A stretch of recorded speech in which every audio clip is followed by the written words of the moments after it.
build a strong value proposition. Don't be too shy and timid. It's important to have an interdisciplinary exposure. Have a clear goal of what you want to get of this new information. Because you're doing the hard work, you get lucky breaks and you leverage on it and move to the next. The entrepreneur should not get overly excited with one or two success. It's ups and downs and ups and downs.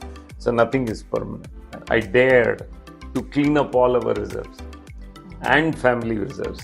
As long as you can stay focused and persevere, entrepreneurship can be more rewarding. It's that great, beautiful, orchestrated ballet, providing technology which touches millions of lives across the world. Hi everyone, this is Disha Dioxide and you are watching CEO Secrets, what made them successful and how we can make it.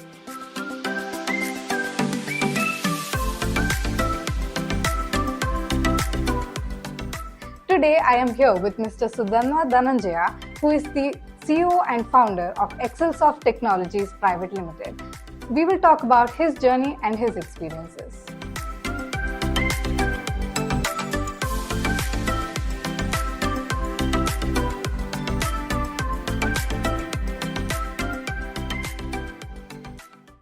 Were you a brilliant student or were you a backbencher, sir? And when did the turning point towards your success happen?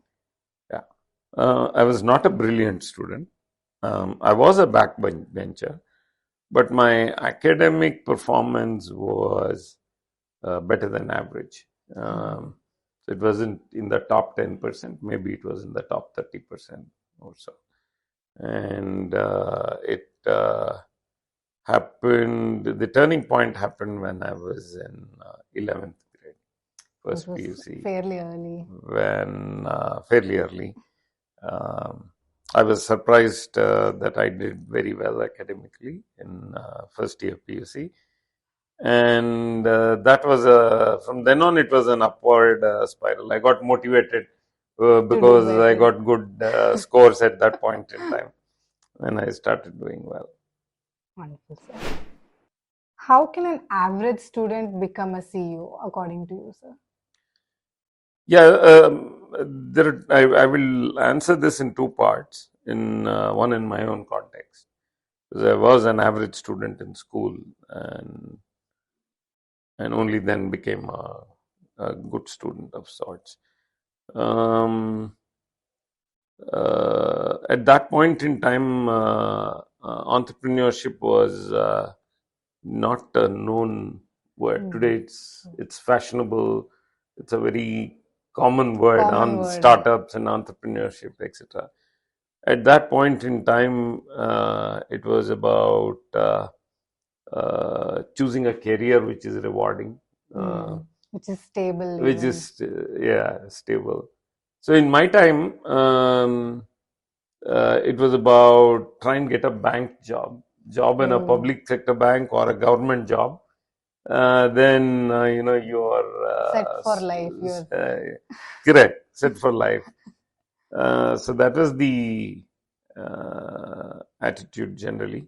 So I did go and appear for public sector companies, exams, NTPC, BHL, etc. Got through, and you go for an interview, and then you realize the job is not as exciting as people make it out to be. Yeah. So, and then that was also the time when private sector was beginning to happen. So, there was this option to get to the private sector. And so I did. My first job was with Kirloskar Electric in Mysore. I didn't enjoy it. It was different from what I had expected because they were starting a computers division there. Didn't move fast enough. Then I went to Wipro. That was good for a couple of years. Was working on something which is systems engineering. And then came this opportunity of a World Bank assignment, which was multidisciplinary in nature. Even though it was rough, you had to be away in camps where food is not easily available, water is not easily available, very backward areas where Unfavorable conditions. yeah, poverty everywhere. Mm. But with World Bank funding, they were trying to change it, build dams, build irrigation networks, so that crops can be grown and people's socioeconomic profile can improve, and make potable water available to remote areas, so health profiles can improve. So it was multidisciplinary in nature. But there was a lot of automation. There was a lot of writing of software, etc. You couldn't do that unless you were in the field. So I had to live there. I did live there for about 6 years. But that was that's best part of my life, best part of my career, because it was so multidisciplinary. You understand hydraulics, you understand how a dam operates, you understand crop soil combination, so many things. And then you use computers to solve many of the problems.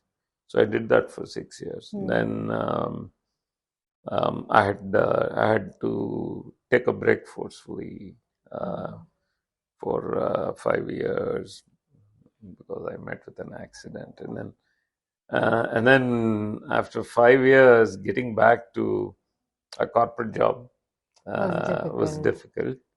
And I said, let me do a startup. So that's how it all started. It was an accident-based. Yeah, circumstantial. What is the best advice someone gave you, sir? Well, there are two people. They're both very well known. One was Chris Gopalkrishnan. He was he's a good friend now. He was a friend of a friend. And then I was struggling to find what I should be doing as an entrepreneur. You could build websites, you could build application software, so many things. It was about software.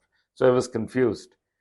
And he said, look, my father, who's co-founder with me in this business, had spent 4 decades in education. I had spent all my time being a techie. So he said, if you put these two together, then EdTech is the space you should choose logically. EdTech was still not a very well-known, it was not an industry where you could find reports and stuff like that. So, and then he went on to say, look, don't become another services kind of company. We were, they were all already arrived, Infosys, TCS, and many of them, large services companies.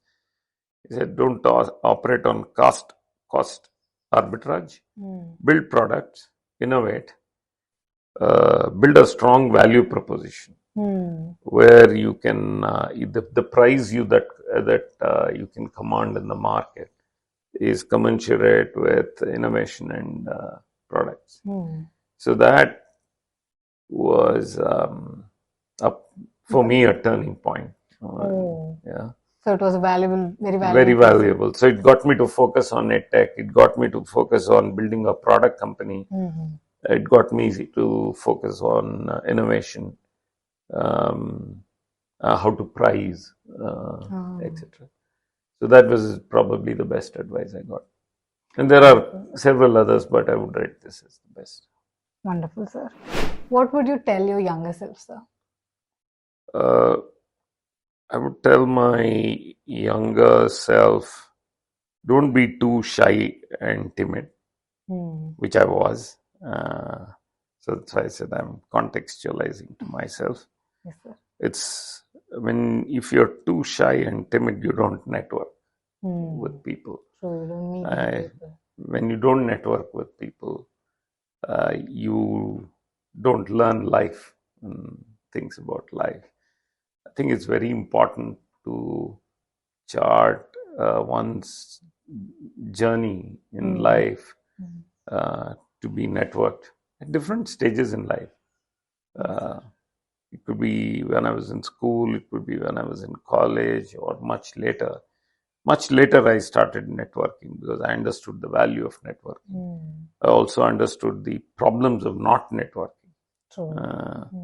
So that's one thing I would tell myself. Two is be well read. It's okay to, it's good that you do well academically because the system needs you to do well academically for you to move on to something else. But it's important to have an interdisciplinary exposure. I may be biased from my own work experience, but for me, reading a lot, it doesn't matter whether it is life sciences or environment or the cosmos, a lot of general reading. Apart from just the textbooks and curriculum related books, has helped me a lot in my journey. And so that's one thing I would tell myself. I should have done it earlier in my age, in my life. Yeah. Wonderful. So, what is the mistake you see students making today at this point in their life that will affect their careers in the future, sir? Yeah. The advantage they have is they are today in an age where there is information explosion. We read about it every single day. Yes, sir. And it's only increasing with the abundance of information is just increasing. Yeah, abundance is increasing. The diversity of information is increasing. Opinions are also diverse. There are so many opinion makers on social media. So you have television, you have internet, which which also brings OTT as an endpoint. Social media. Today's youngsters are quite social on their phones and on internet. So it's important to be careful, have a clear goal of what you want to get of this new information age, the plethora of information that's available. Make sure it is not put to any misuse or disuse. Use it constructively to learn and focus on what you want to be. How I wish something like this was there when I was growing up, but that's a big plus for today's generation. The biggest mistake is using social media for only fun. I mean, we should have fun. Fun is very much part of life. If we don't have fun, we can't make life happen. But you should know how to calibrate, limit that fun and the quality of fun. And there is a lot of other stuff opportunities there we should leverage on. So I see that there can be an improvement in that mix amongst younger group. We should have a balance between the fun and the productivity we get from social media. Yes. Yeah, for instance, I know when we sit around, I'll give you an example. Sit around the dining table, a family of 8. Each one is on their phone, maybe on a Facebook account or an Instagram account, I don't know. And they're all saying they're having a family dinner. Yes, they are around a dining table as a family, each with their own device and maybe Facebook or Insta, and telling the world that we are having a family dinner. To me sounds a bit amusing. So one of the things which we shouldn't be doing as youngsters. Was your path to success easy, sir? Was it just luck or was it hard work as well? Yeah. Nothing is ever easy in life, is what I would believe. That is so for me, it was a lot of hard work and accidental breaks, lucky breaks that you get. because you're doing the hard work, you get Ah. lucky breaks and you leverage on it and move to the next level. That's a very good answer, sir. That's honestly the way um, success happens. Success, as I said, is we earlier It's talked very about subjective. off record, Okay. is It's very subjective and subjective. relative. Yes, sir. But yeah, so a lot of hard work and wait for the lucky breaks is what I would say. If you like do hard work, I guess you will appreciate the lucky breaks when you get them. Correct, If you're not working, you don't even know that it's luck. correct. That the perseverance is required. The other thing, and I don't know, you may want to record this, is during the journey as an entrepreneur, particularly because I've been an entrepreneur, you will come across successes and failures. Yes, sir. Right? So the lucky breaks are usually successes that you come across.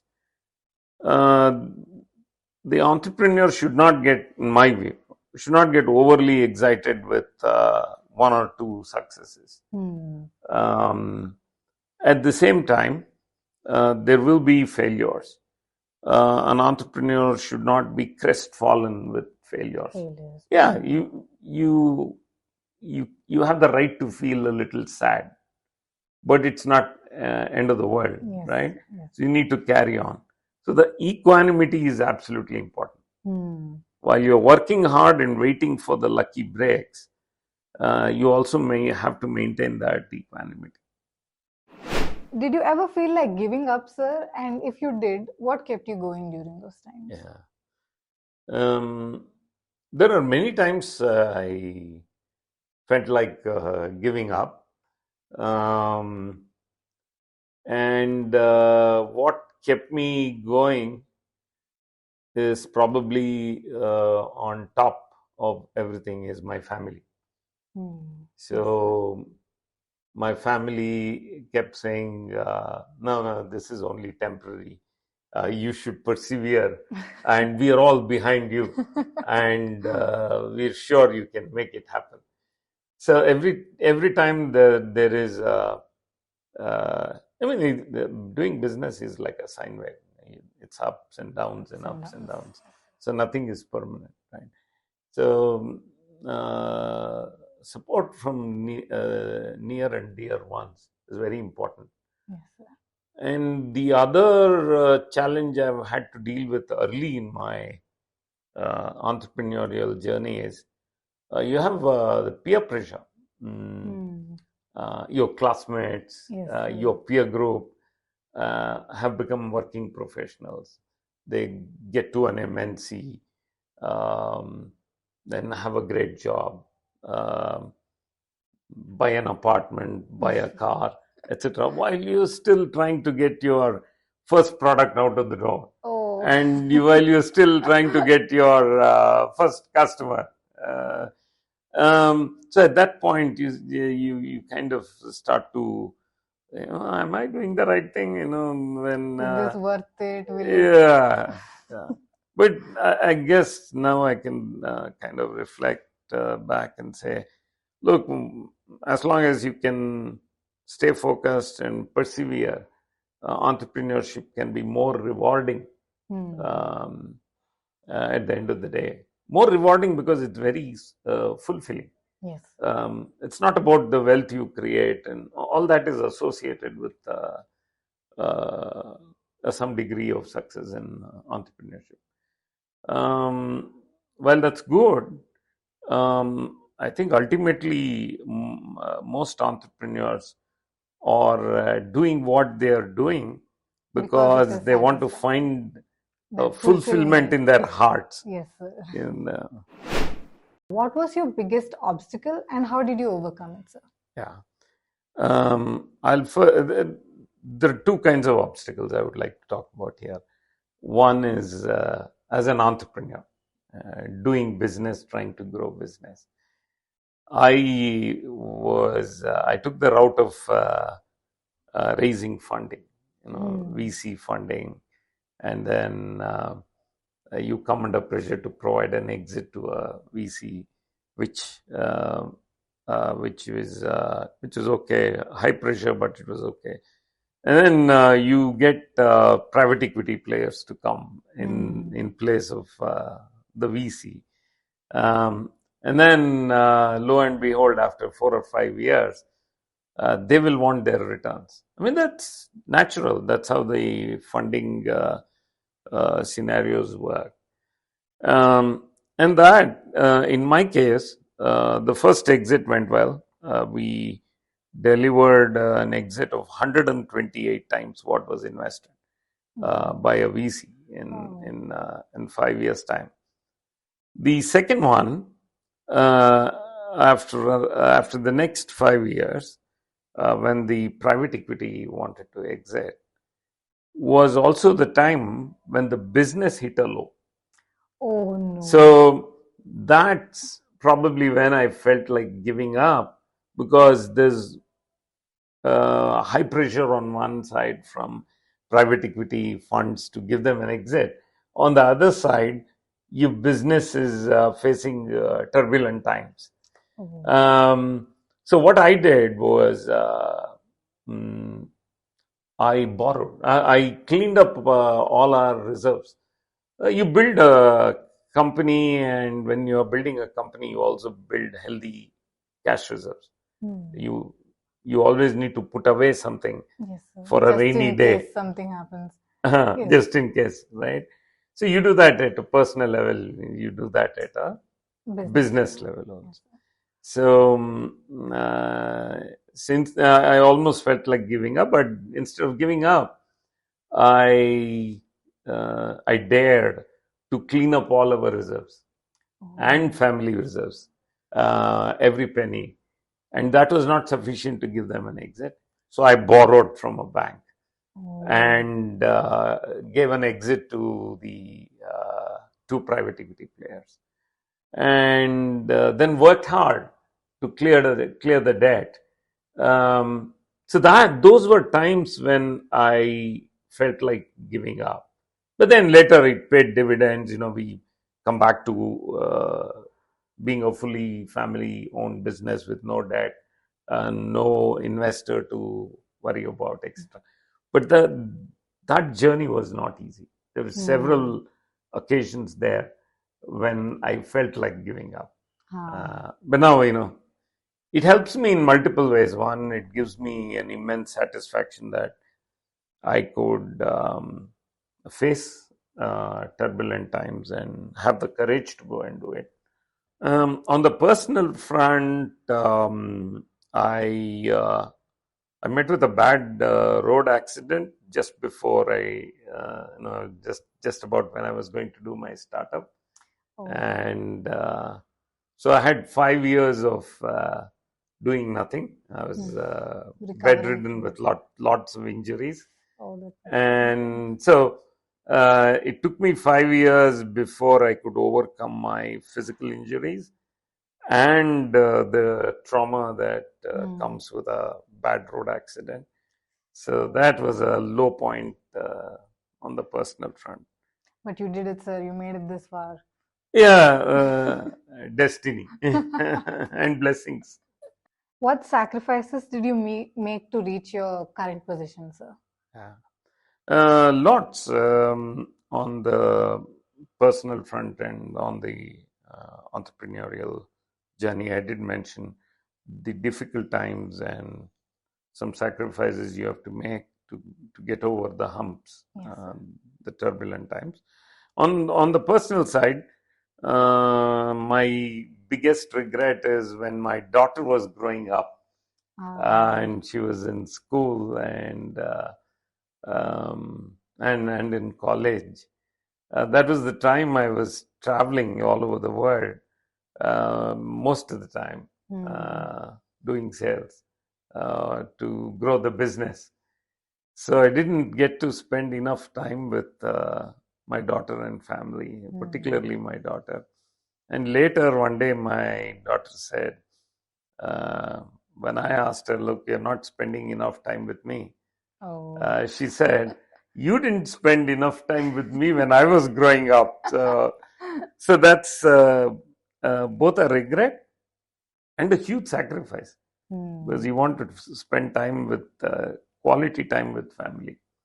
Uh, so that's something which young entrepreneurs of today can learn from. Saying you need to achieve that balance. This seems to be a very common situation among business people in general. They don't get to spend time with their family when their business is growing. Yes, yes. Um, we all like to complain about that, right? I like to complain that no, look, I'm so busy. I have to do a lot of multitasking. Where is the time? And the softest to ignore is the family, because Hmm. everything else you prioritize, Yes, sir. and anything to do with family comes low down in the priority. You can call it work-life balance. Today, everybody calls it work-life Trendy word. balance. Yeah, it's a trending phrase word. But I have to be frank. In reality, I think when I was busy, really busy, traveling and running my business, um, I was taking an easier approach. Leave the family problems to the family to solve, whereas I should have been at the heart of it. So it is possible to do both, uh, because it's collective. After all, family supports you in hard times when you're an entrepreneur and when you're growing your business. Yes, sir. So it's an integral part. So once we start seeing these two as separate, that's when we will have to balance the two, right? Hmm.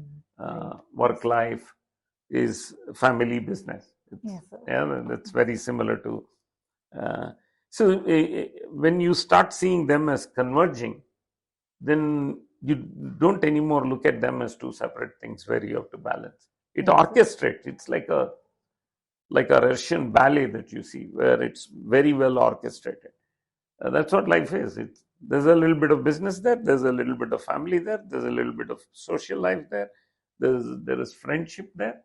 So all of them coming together is that great, beautiful, orchestrated ballet, which is life. Which is So life. I think we should stop looking at it as two Two separate parts separate you have to things. balance. What are the three things or unique skills that made you successful, sir? Yeah. First is ability to sell, selling skills. Even though I'm a techie by background, being a promoter and an entrepreneur, you should be able to sell your products Yes, sir. first before you expect your sales team to be able to go and sell your products. So you become the salesperson of your company, and so that's an important skill, and I think I did well there. The second is you, particularly if you have an international clientele and customers from different parts of the world, um, the way you communicate with them, you communicate in the same language. English is universal, but the vocabulary and the way they speak, it changes. Yes. I have this typical example of Scotland, part of United Kingdom, northern part, and the Middle Eastern part of UK or England, and the London part of. They speak English, but It's all they very say it different. differently. Yeah, and the vocabulary is different. The Oh. words they use is different. The accent is different. So depending on who you are talking to,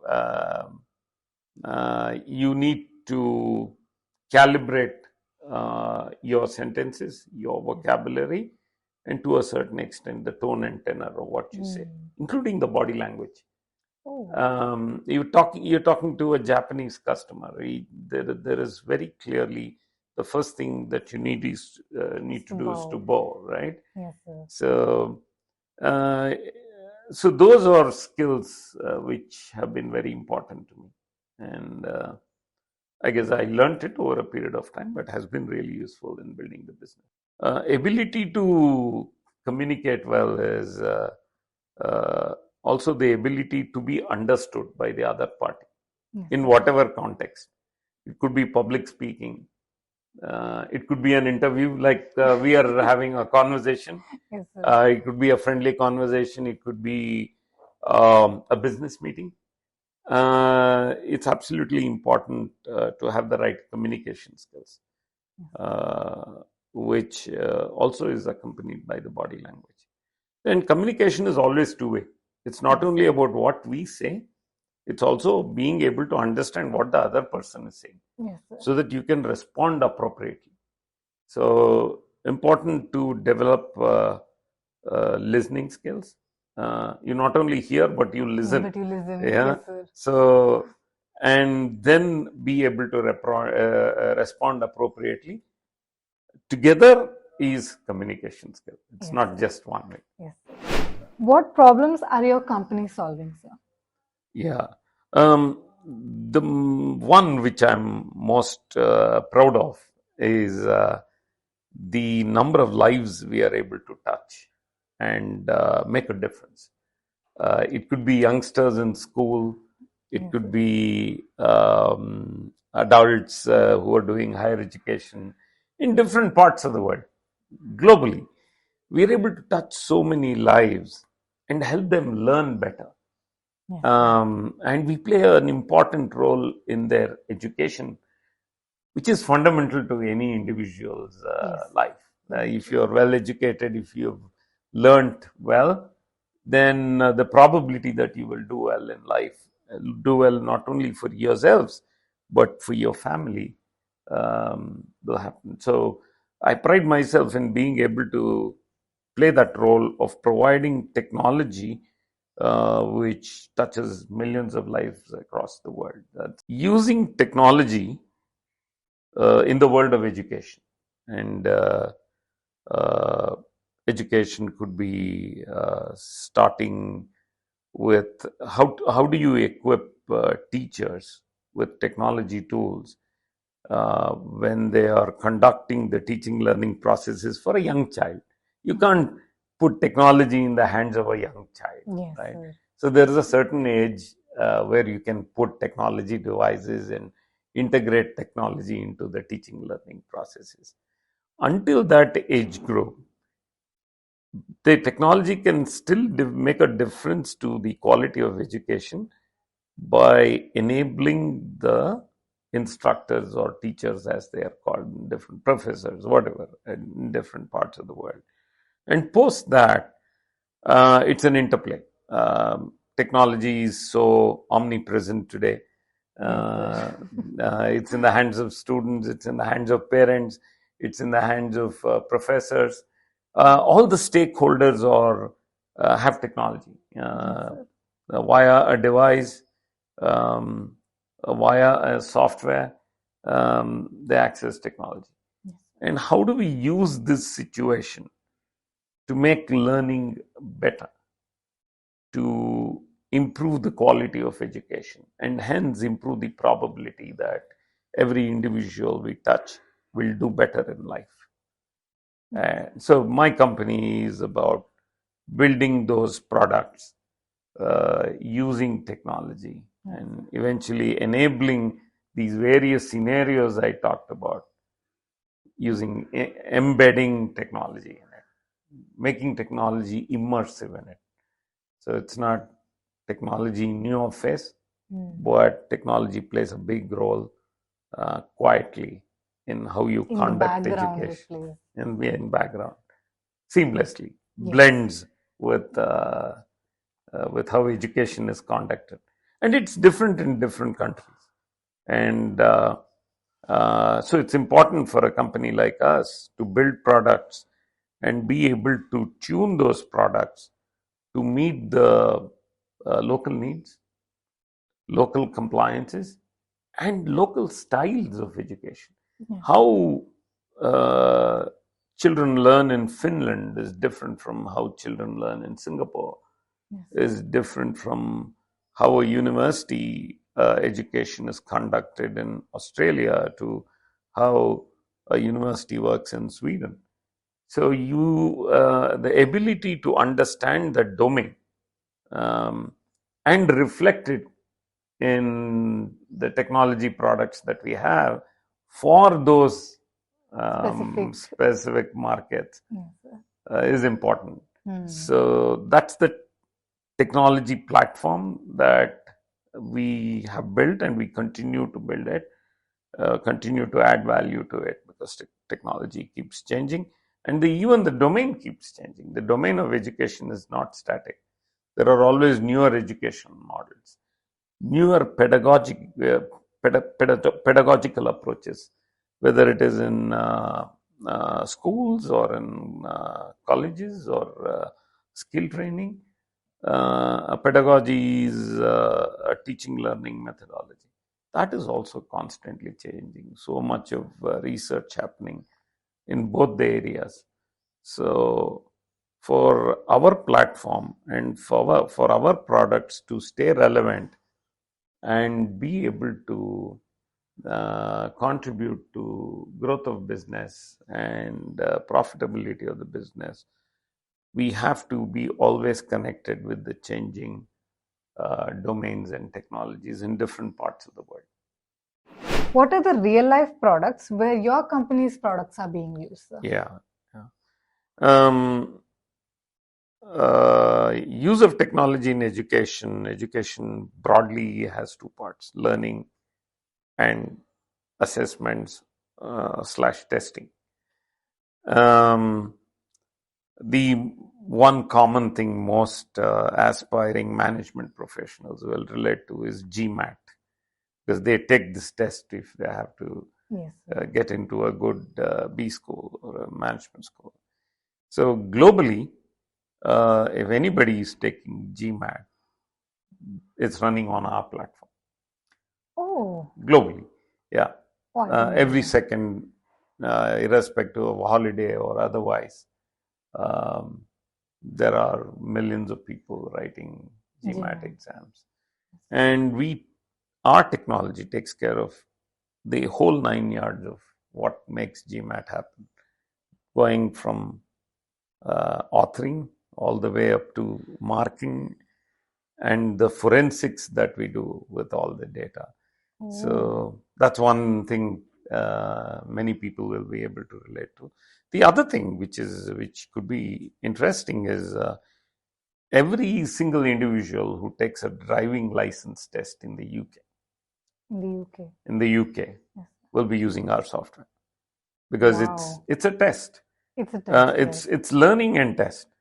So there are tracks which are dedicated where you learn to drive. The tracks have sensors and is collecting the data, and the vehicle which you will use to learn has sensors in front of you. It's looking at you, analyzing your sentiments, looking at your eyeball movement, etc., and gives you the feedback so that you learn to drive well. Part number one. Part number two is eventually you need to obtain a driving license. So you go on to those test tracks and you have to drive, and you have to pass the test if you have to get a driving license. Yes, sir. That entire technology happens on our platform. So every single person in the UK, for example, who would get issued a driving license would have used our software. So they have you to thank for that, sir. So the one is learning, the other one is testing and certification. In a different world, huh? GMAT is a different. GMAT is something else. Yeah. What do you think is the future trend of your industry, sir, according to you? The immediate big thing that's happening, and it's applicable to most industries you will talk to, is the impact of AI, artificial intelligence. So it's booming right now. It's yes, it's the trending thing. And like many other industry, even in the industry that we are involved in, which is using technology in education, um, AI has a big role to play. Uh, Everybody around the world is still figuring out we know the obvious good things that AI will bring. Yes, sir. There are also not so good things and risks that one has to be aware of. And you need to mitigate those risks before you bring it into a product and actually take it to production or take it live. So, so a lot of what's happening in AI at this point in time uh, is it real? Yes, it is real. Does it have a lot of benefits? Yes, it has a lot of benefits. Are there risks? Yes, there are risks. So when will it become very proliferant? It will become proliferant when you've identified the risks, particularly with respect to your own business, and mitigated those risks. So today we are in the process of doing that. There are AI models we use in Excelsoft. I mean, you would have heard of OpenAI and stuff like that. ChatGPT, the ChatGPT, most popular AI right now. correct, most popular. It's based on OpenAI, Yes, right? yes, yes. So ChatGPT. So that's not contained in your device, Yes, sir. right? So it's on the cloud, which means every activity that you're performing using ChatGPT or OpenAI or any of the other OpenAI products is requests going out to the cloud. There's traffic back and forth, and there are risk perceptions associated with it. Um, and there is another model of creating LLMs which are localized, called large language models. They can sit locally and still bring the power of AI to your products. So there are two schools of thought here. Both are, one is trying to mitigate the risks of what OpenAI symbolizes today. Yes, The other is trying to fast track on how you can use LLMs to deliver the benefit of AI. In my company, we've already used LLMs in many aspects of our product. I'd love to talk about some, but may not have the time now. If you do, let me know. But yeah, the LLMs are making a huge difference until we mitigate all the risks associated with more open kind of AI. So that's a big change we're seeing. And then there is this thing about I do get asked, and you'll see it quite a bit on social media. Is it replacing people? yes, so that is a very $1,000,000 question. Is it replacing people? So I haven't seen it replacing people. It's only empowering people to do better. Yes, sir. And maybe simplifying tasks here and there. Correct. Being able to automate Yes, sir. things which we were not able to automate. And empower each individual, make them more efficient, make them more effective, is what I think AI is Yes, doing. It's not really, in my personal opinion, it's not taking away jobs. There are two kinds of assessments. One is formative. That is, formative is you take assessments to get a feedback on how well did you learn in the first place. So as part of a learning process, right, we take some tests just to figure out where we are, What are our weak areas? What are our strong areas, etc. So that's formative. Yeah. Yes, sir. So ChatGPT there is okay. We can't do much there. Can't do much there. But when it comes to high stakes tests and exams, ChatGPT can be a risk, right? So, which is what is most often talked about. But in reality, there are ways of blocking that out. Blocking out for us in a certain situation, you make sure they don't have access to ChatGPT. One. Two, I briefly talked about forensics. So if it is a ChatGPT generated answer, right? Will you be able to track ChatGPT itself will be able to tell us whether it was ChatGPT generated.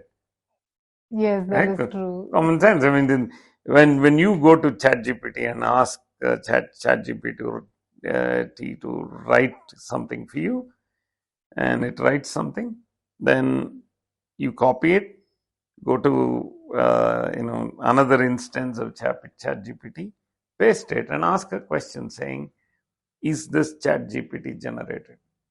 It will say yes, obviously. Yes, if it is.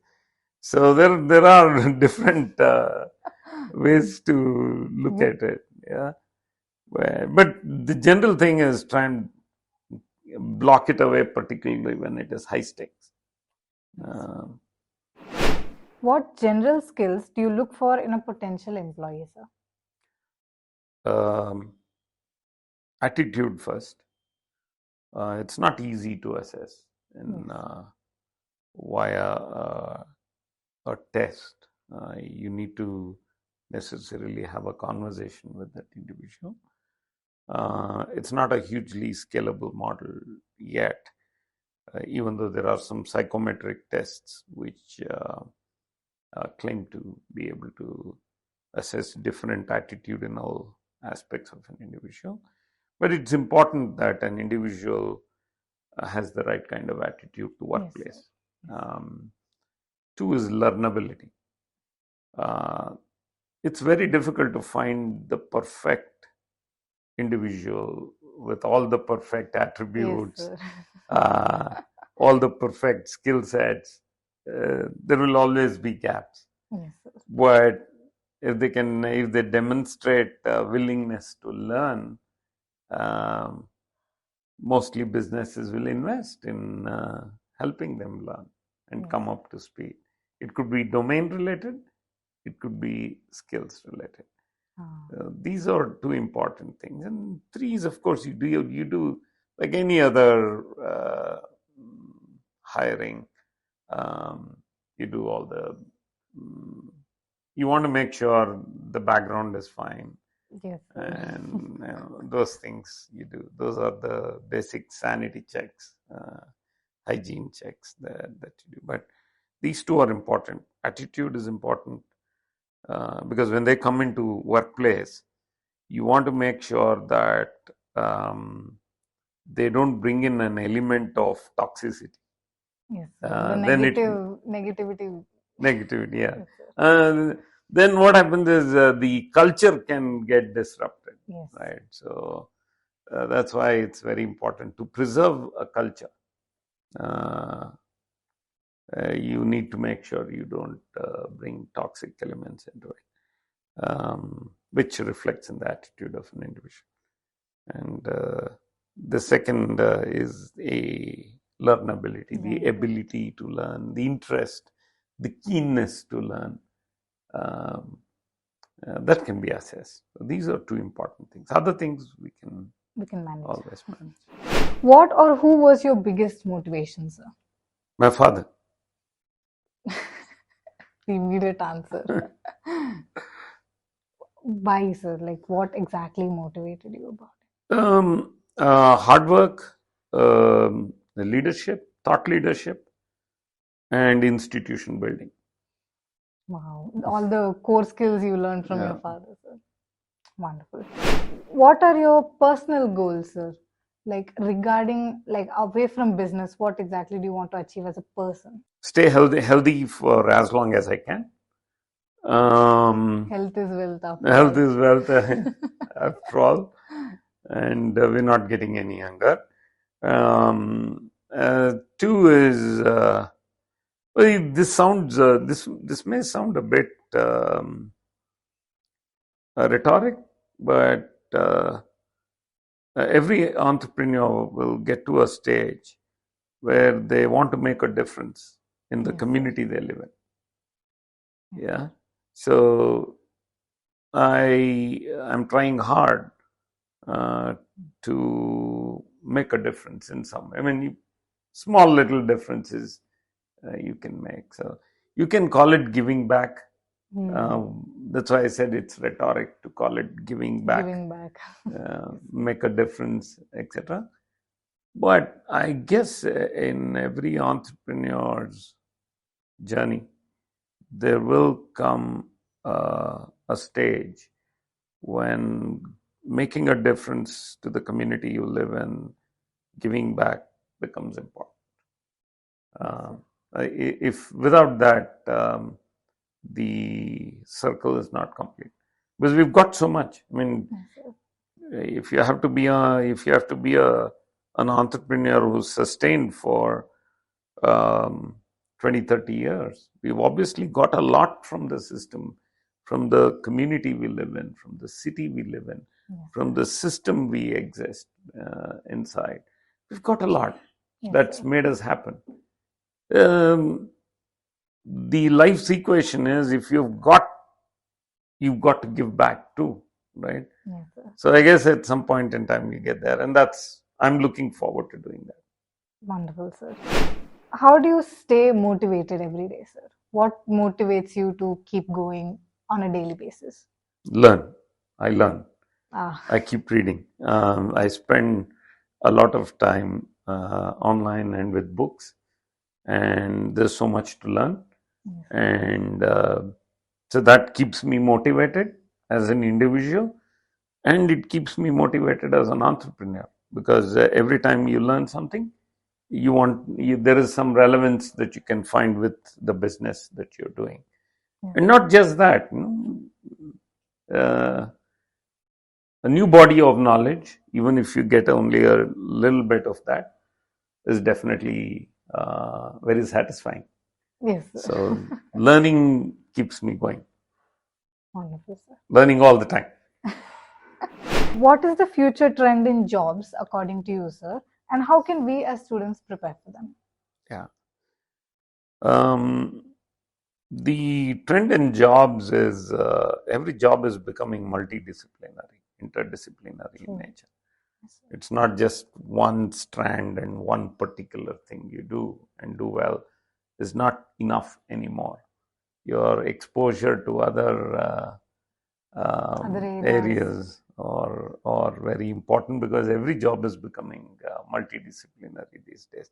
Even though at the core you are associated with one particular subject or industry, it's absolutely important that we connect with other things. Even something as probably is something as remote as politics or geopolitics. We're doing business here in Mysore. I'm an entrepreneur out of Mysore. We're building edtech products and edtech platforms. We solicit business from customers globally, worldwide. We have to be aware of geopolitical scenarios. So jobs are not just about that one thing you should know well and be able to do well, but it's the ability to connect with everything else that's happening around us, the world around us. It's important even not only job seekers, and it's important even in schools.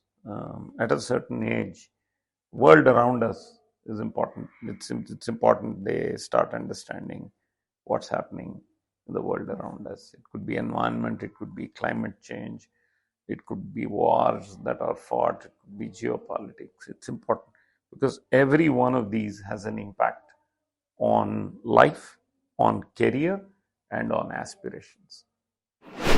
Could you give 3 tips to students who aspire to become successful like you, sir? One is focus on well-being. It's important to focus on physical well-being and mental well-being. Absolutely important. Everything else comes next. 2 is be absolutely clear in your mind on what are your strengths and capabilities. Try and intersect that with what you will be happy doing. Eventually, it's about doing something which you will enjoy doing.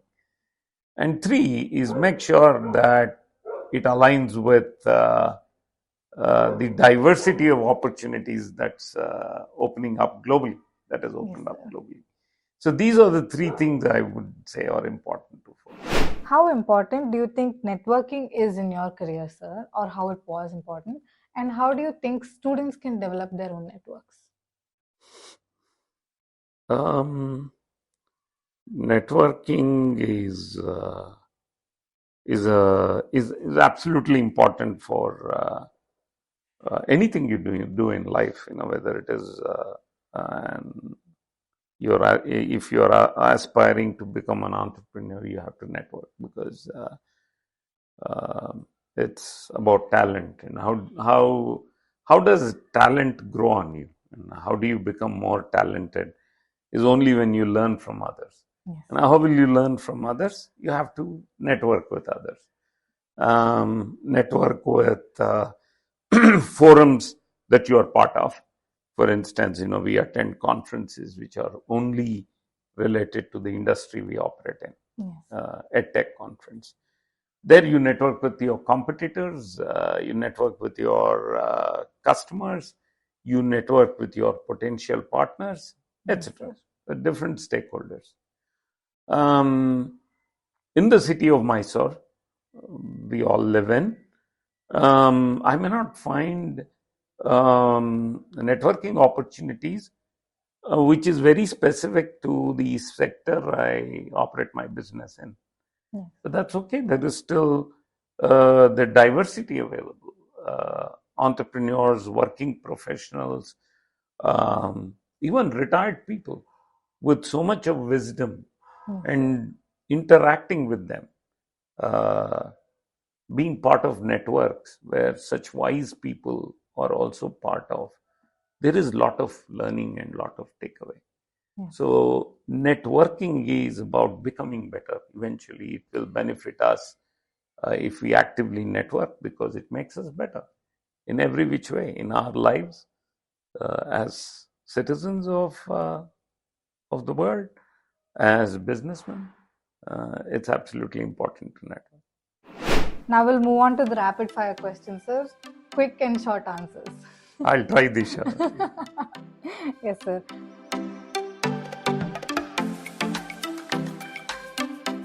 What is your favorite food, sir? Pasta. Oh, a non-Indian dish, sir. Yeah. If you could, I lived outside quite a lot. Yes, sir. Makes sense. Easy to make. Yes, sir. If you could trade places with anyone for a day, who would it be and why, sir?